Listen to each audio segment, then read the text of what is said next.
Okay, so we have started with the chapter motion. So this is the first chapter of physics of class 9, and basically what we are going to study in this chapter is, first of all, the name of the chapter, motion. कब कहते हैं हम कि एक object motion में है? एक object motion में तब होता है जब हम ये कहते हैं कि उसकी पोजीशन चेंज हो रही है, उसकी पोजीशन क्या हो रही है?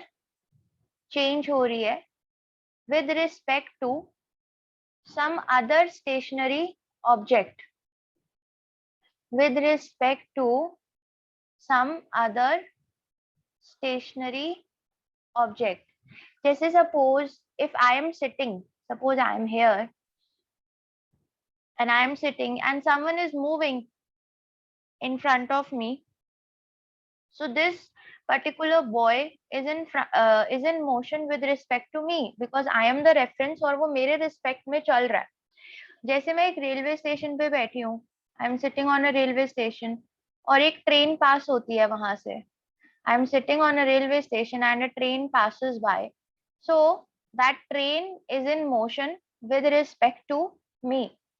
और अगर किसी चीज की किसी रेफरेंस के रिस्पेक्ट में पोजीशन चेंज नहीं होती है, अगर किसी चीज की किसी रेफरेंस के रिस्पेक्ट में पोजीशन चेंज नहीं होती है, देन वी से कि वो चीज जो है या वो ऑब्जेक्ट जो है वो किस पे है? रेस्ट पे है. वो ऑब्जेक्ट किस पे है? वो object is at rest. Then the next thing that we need to study is that physics में देयर आर मेनी क्वांटिटीज. बहुत सारी चीजें आप फिजिक्स में देखते हो, मास देखते हो, टाइम देखते हो, स्पीड, वेलोसिटी, एक्सेलरेशन, बहुत सारी ऐसी चीजें आपको सुनने में मिलती हैं. इन दो क्वांटिटीज को फिजिक्स में, इन सारी क्वांटिटीज को हम दो कैटेगरीज में डिवाइड करते हैं. One category is scalar quantity and another category is vector quantity. So scalar quantity का मतलब होता है वो क्वांटिटीज जिनको एक्सप्लेन करने के लिए सिर्फ उनकी मैग्नीट्यूड या वैल्यू ही बहुत होती है, उसको हम स्केलर क्वांटिटी बोलते हैं. वो क्वांटिटीज जिनको एक्सप्लेन करने के लिए हमें सिर्फ उनके मैग्नीट्यूड या वैल्यू की जरूरत होती है. Let me give you an example. If I tell you what is the time by your watch, what is the time by your watch, तो you will say that it is around 6:12 p.m. but आप सिर्फ 6:12 p.m. पे रुक जाओगे. आप ये नहीं बोलोगे कि it is 6:12 in north, east, south, west. You will stop here. You will just tell the value and you will stop. It means कि जब मैं टाइम को डिफाइन कर रही हूँ या मैं टाइम बता रही हूँ, तो मुझे सिर्फ उसकी वैल्यू से ही उसकी पूरी इंफॉर्मेशन मिल रही है. मुझे उसकी डायरेक्शन को साथ में एक्सप्रेस करने की जरूरत नहीं है. जैसे अब मैं बोलूं कि आई वॉन्ट 2 kg एप्पल्स, मुझे 2 kg एप्पल्स चाहिए, तो अब 2 kg apples is just something which is 2 kg apples. अब इसमें इसकी कोई डायरेक्शन या इस चीज का कुछ मैटर नहीं करता. तो ऐसी क्वांटिटीज को हम क्या बोलते हैं? ऐसी क्वांटिटीज को हम स्केलर क्वांटिटीज बोलते हैं. And scalar quantities are those which require only magnitude to completely express themselves, completely explain themselves. But जो vector quantities होती हैं उसमें magnitude तो देना ही पड़ता है, लेकिन साथ में होती है direction. तो दोनों की हेल्प से जब आप किसी भी क्वांटिटी को एक्सप्रेस कर सकते हो, उस क्वांटिटी को हम बोलते हैं वेक्टर क्वांटिटी. उस तरीके की क्वांटिटी को हम बोलते हैं वेक्टर क्वांटिटी. एंड जो आपके पास वेक्टर क्वांटिटी है उसके जो एग्जांपल्स होते हैं वो होते हैं, जैसे आपके पास डिस्प्लेसमेंट हो गया, ठीक है, जैसे आपके पास हो गया डिस्प्लेसमेंट, या आपके पास हो गया वेलोसिटी हो गया. तो जो हम अभी पढ़ेंगे ये सारे examples we will see just now. Okay, so after discussing what type of quantities are we having, like scalar and vector quantities. The next topic that we directly do after studying about scalar or vector quantity is distance and displacement. If I talk about distance and displacement, let me first give you an example. Then it will be more clear to you that what is distance and what is displacement. Suppose एक body है जो point A से चलना start होती है. There is a body which starts moving from point A. So this is the starting point of that particular body.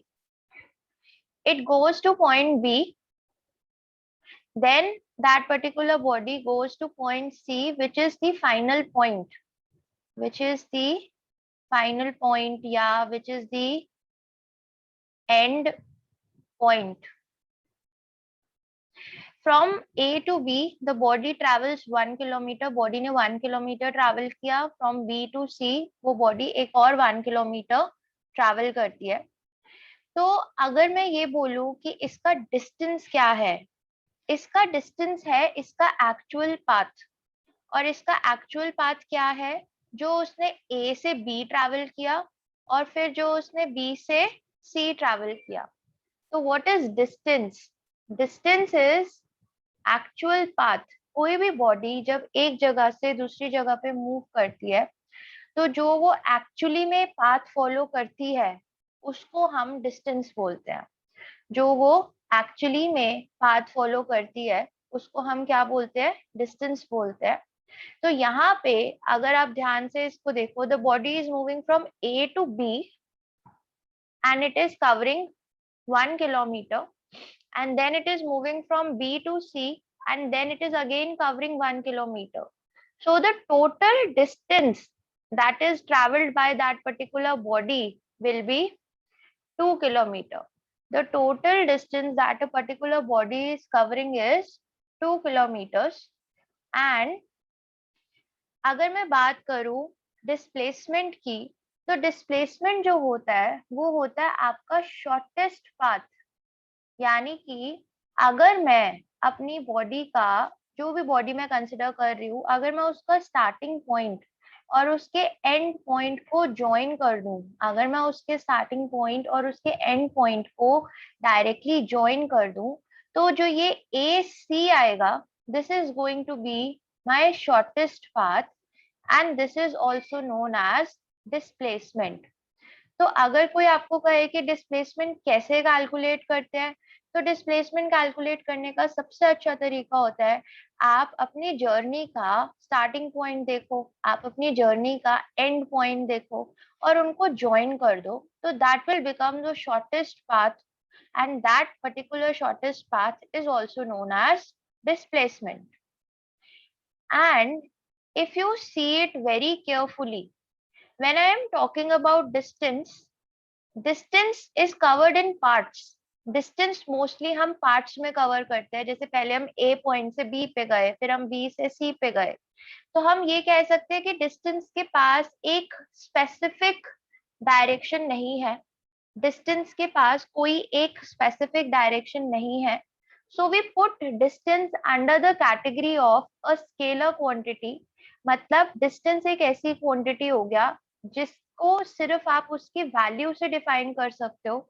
आपको उसकी एक स्पेसिफिक डायरेक्शन बताने की नीड नहीं है. And if I talk about displacement, displacement is when you join the starting point with the end point or the final point. So it means कि displacement एक ही होता है, displacement parts में नहीं होता है. So we can define displacement with magnitude also and direction also.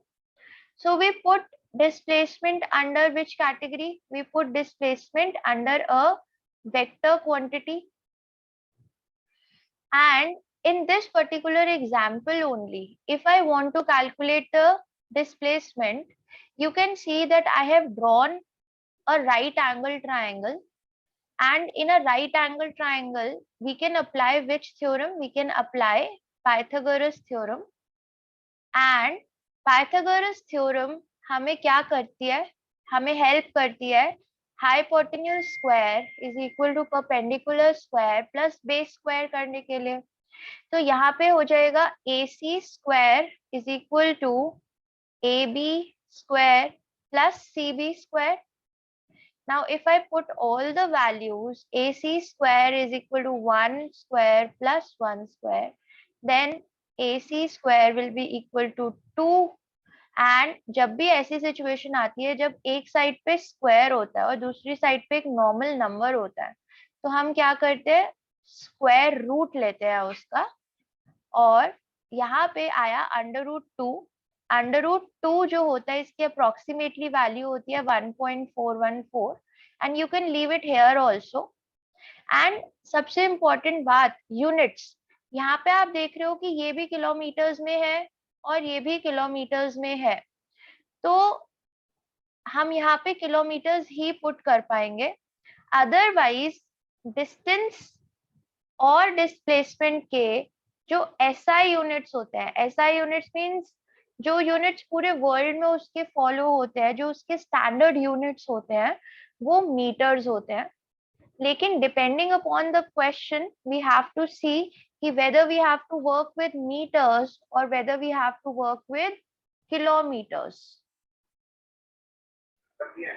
Now, the next thing is that if a body is traveling a straight line path, if there is a body, it is traveling a straight line path. What I mean to say is, suppose a body starts traveling from point A and it moves up to point B and it travels, suppose, a distance of 1 kilometer. So if I say what will be the distance, in this case, what will be the distance? The distance here will be 1 kilometer. Now, if I say what will be the displacement, you will say, ma'am, the displacement will also be 1 kilometer because here the body is traveling a very simple straight line path. The body is traveling a very simple straight line path in which we are having the starting and the ending point. ठीक है, in just one form of a path which is just a straight line path. तो अगर मैं इसको conclude करूं तो मैं ये कह सकती हूँ कि स्ट्रेट लाइन पाथ में आपका जो डिस्टेंस होता है वो आपके डिस्प्लेसमेंट के इक्वल होता है, आपका जो डिस्टेंस होता है वो आपके डिस्प्लेसमेंट के इक्वल होता है।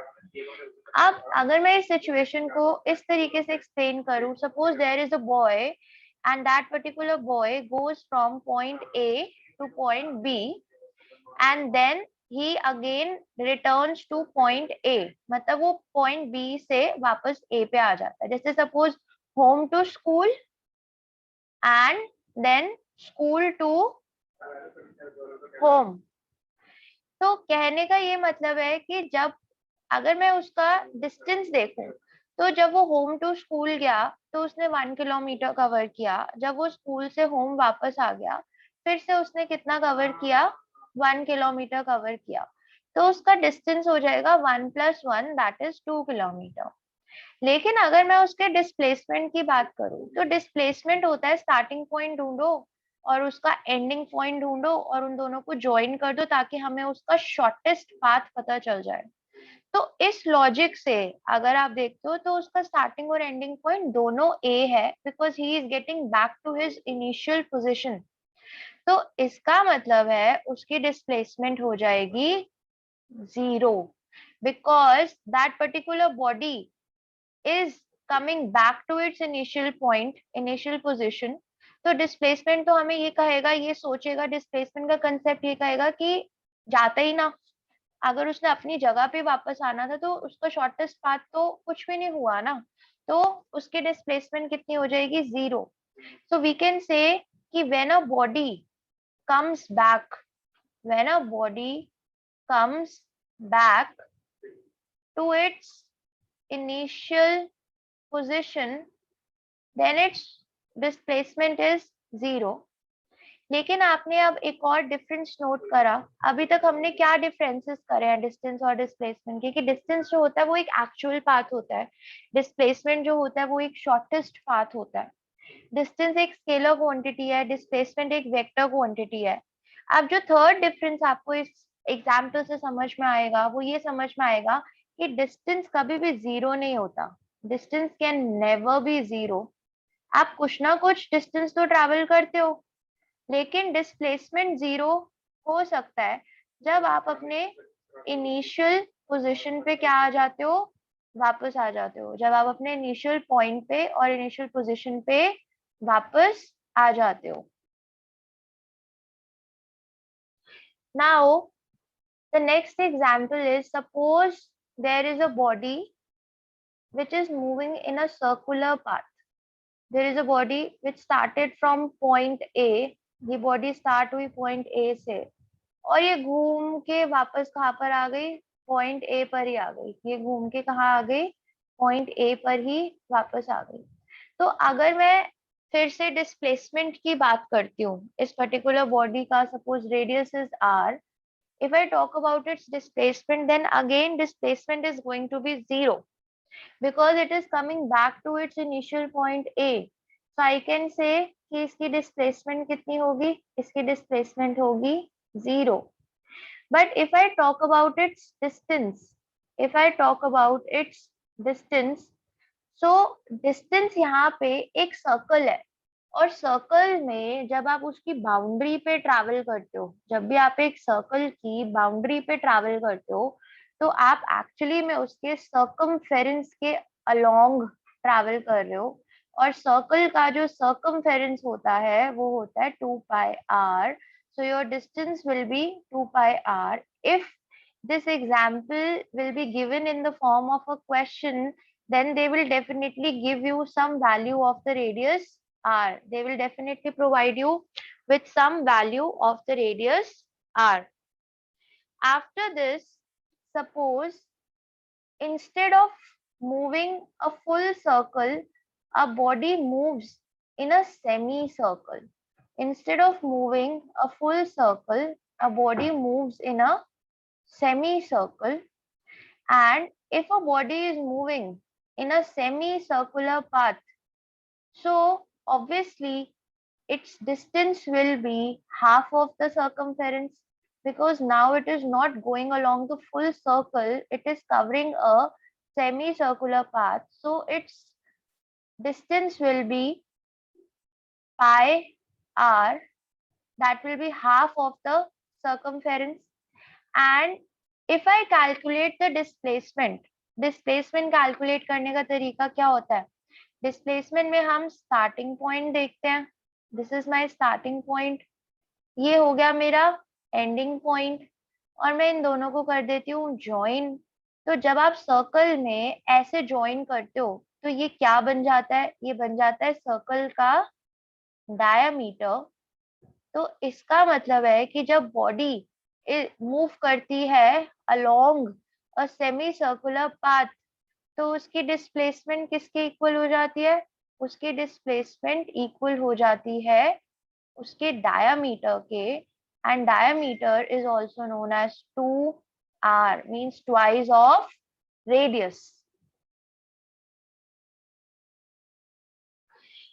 So I am discussing a question which is given on page number 100 of your NCERT science book, and it is a question number 2.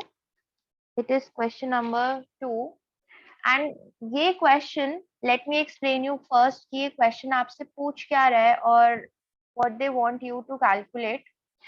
They want you to calculate distance and displacement, लेकिन situation ये है कि there is a farmer जो एक square field के along travel कर रहा है, there is a farmer who is travelling along a square field. I have named the square field as ABCD. Let us suppose कि A is the starting point जहां से वो farmer चलना start करता है।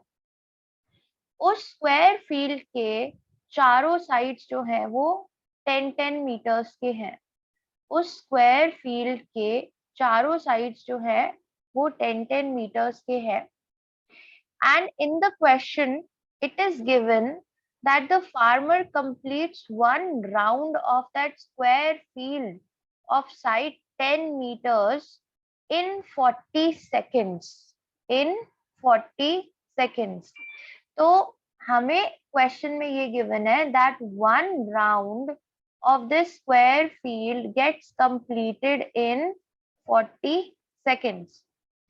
What will be the distance and displacement? What will be the distance and displacement after 2 minutes 20 seconds?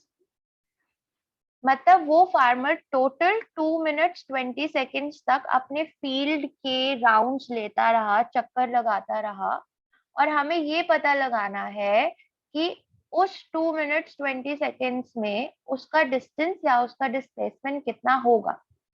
अगर मुझे ये पता चल जाए कि 2 मिनट्स 20 सेकेंड्स में उसने अपने फील्ड के कितने राउंड्स कंप्लीट कर लिए, तो मुझे उसका डिस्टेंस पता चल जाएगा और उससे मुझे उसकी फाइनल पोजीशन भी पता चलेगी।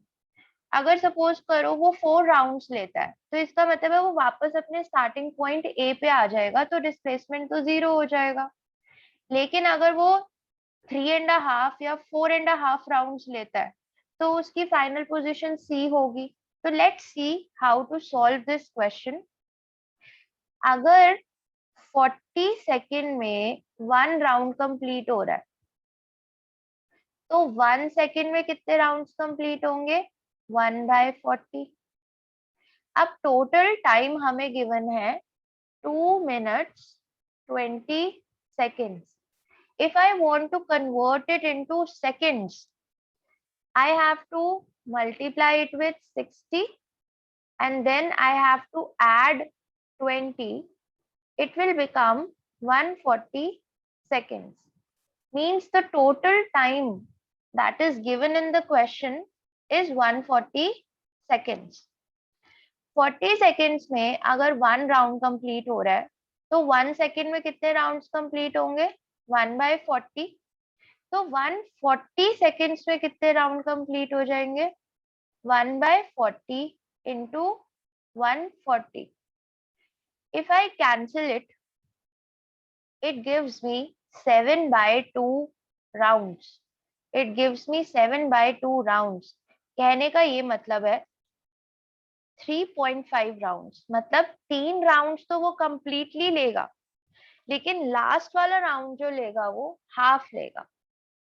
अब इसको हम कैसे एक्सप्लेन कर सकते हैं? जैसे 3 राउंड्स तो वो पूरे पूरे लेगा। He will start from A and he will come back to A. This is the first round 40 meters. This is the first round.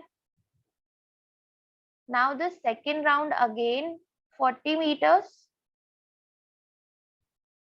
Third round again 40 meters because he is taking 3 complete rounds. And the last round will be from A to B and then B to C. That will be 20 meters.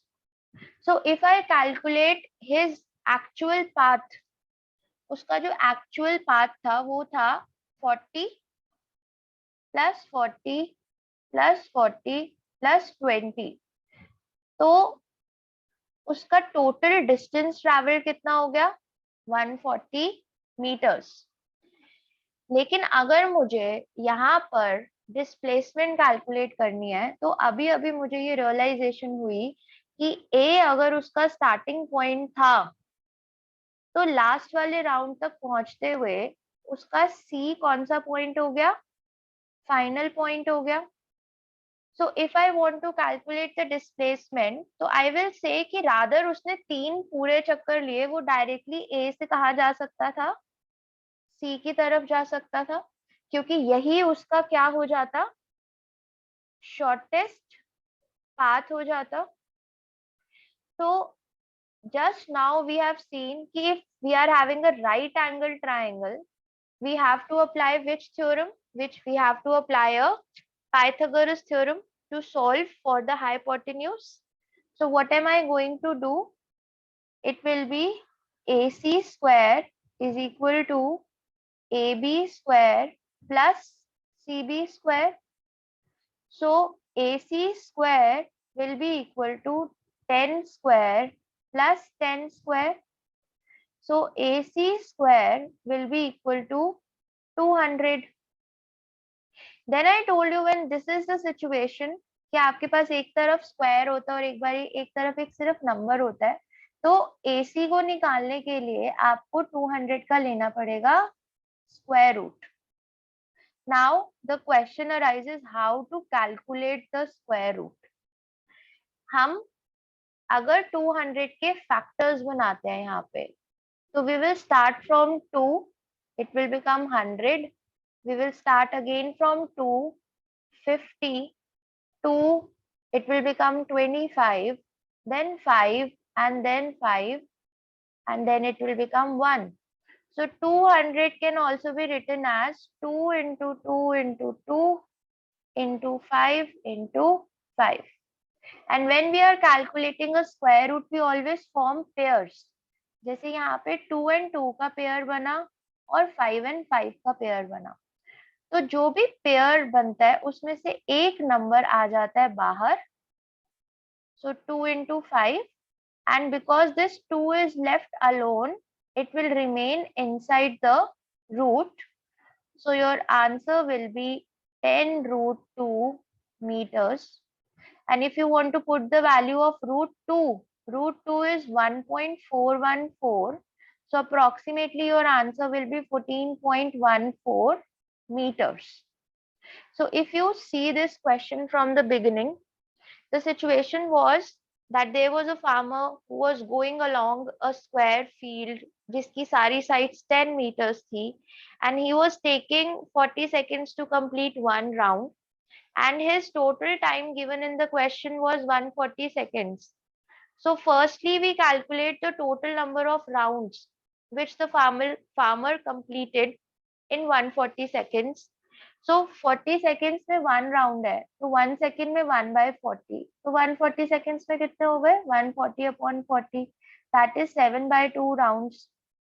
Then 7/2 rounds का मतलब है 3 rounds तो उसने पूरे 40 meters के लिए, लेकिन last वाला राउंड उसने हाफ लिया, तो it is going to be 20 meters. So if I calculate the distance according to what actually the path he has followed, then it will be 40 first complete round, 40 second complete round, 43rd complete round, and 20 the last half round. So your total distance covered will be 140 meters. And to calculate the displacement, I just now found कि उसका जो starting point A था, लेकिन उसका जो ending point था अपनी journey का वो C था. तो डिस्प्लेसमेंट कैलकुलेट करने के लिए मैंने A को C के साथ क्या कर दिया? ज्वाइन कर दिया. And then I applied Pythagoras theorem because it was a right angle triangle, because the field was a square field. When I applied right angle triangle, I got AC is equal to root 200. Now to calculate the root, I used factors method, long factorization. When I made the factors of 200, I found out that 2 is having a pair, 5 का भी एक pair है, तो वो आपका root से बाहर आ जाएगा, और जो पेयर नहीं बना पाया नंबर वो रूट के अंदर ही रह जाएगा. And I got my answer as 14.14 meter by putting the value of root 2 in 10 root 2. So I am going to discuss now back exercise question number 1, page number 118 of NCERT.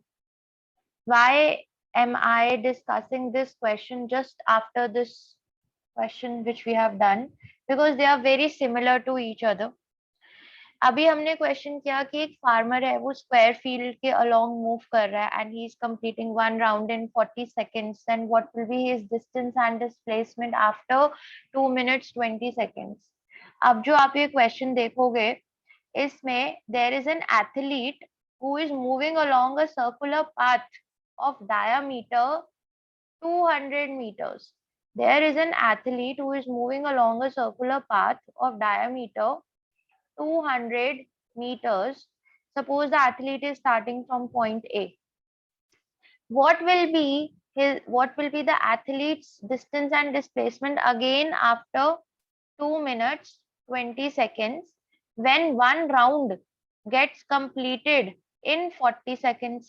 So it means कि जो first part of the question है वो तो बिल्कुल पिछले question की तरह same रहेगा कि अगर 40 seconds में one round है तो 1 second में कितने rounds होंगे 1/40, तो 140 seconds में कितने rounds हो जाएंगे 7/2 rounds.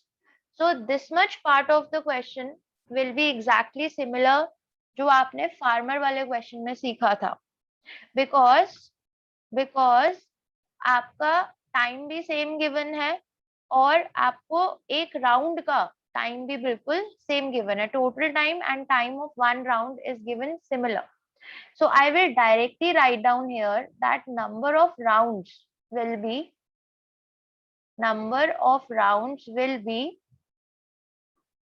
3.5 और 7/2. अब अगर मैं इसको ध्यान से देखती हूँ तो ये एक सर्कुलर फिगर है. अगर कोई चीज सर्कल में होती है तो I just now told you in an example कि उसका डिस्टेंस कैलकुलेट करते हैं हम उसके सर्कमफेरेंस से, यानी कि 2πr. अब 2πr तो सिर्फ एक राउंड होता है. अगर वो 7/2 राउंड्स ले रहा है तो उसका टोटल डिस्टेंस जो होगा वो किसके इक्वल हो जाएगा 7/2 into 2πr. It will be equal to 7/2 into 2πr. So if I open it and put all the values, pi is 22/7, diameter is 200, so radius will be diameter divided by 2. So it will be 200 upon 2, that is 100. So 7 and 7 will cancel out, 2 and 2 will cancel out, and my distance will be 2200 meters. And when I talk about displacement, तो displacement तो बहुत easy है यहाँ पे, क्योंकि उसने 3 तो full circles लिए जिसके अकॉर्डिंग उसकी डिस्प्लेसमेंट 0 हो जाएगी. लेकिन जो उसका लास्ट वाला सर्कल था एथलीट का वो हाफ था, और हाफ सर्कल में जो डिस्प्लेसमेंट होती है वो डायमीटर के इक्वल होती है, because he could have directly gone from A to B. Rather taking 3 full circles and then 1 half circle, he could have directly moved from A to B, which could be his shortest path. So what will be your displacement? Your displacement will be 200 meters. So your displacement is going to be 200 meters. So this question is similar to what we have done in the previous question. Farmer वाला जो question था, number of rounds तक तो हमारी situation बिल्कुल same है, क्योंकि 1 round को कंप्लीट होने में 40 सेकेंड्स लग रहे हैं. तो 140 सेकेंड्स में टोटल नंबर ऑफ राउंड्स हो गए 7/2. लेकिन यहाँ पे हम स्क्वायर फील्ड में नहीं घूम रहे, हम सर्कुलर पाथ फॉलो कर रहे हैं. तो we have to work according to the circumference, and the distance will be calculated by multiplying 7/2 with the circumference, and then displacement can be calculated by joining the starting point with directly the end point, which gives us 200 meter, which is the diameter of the circle.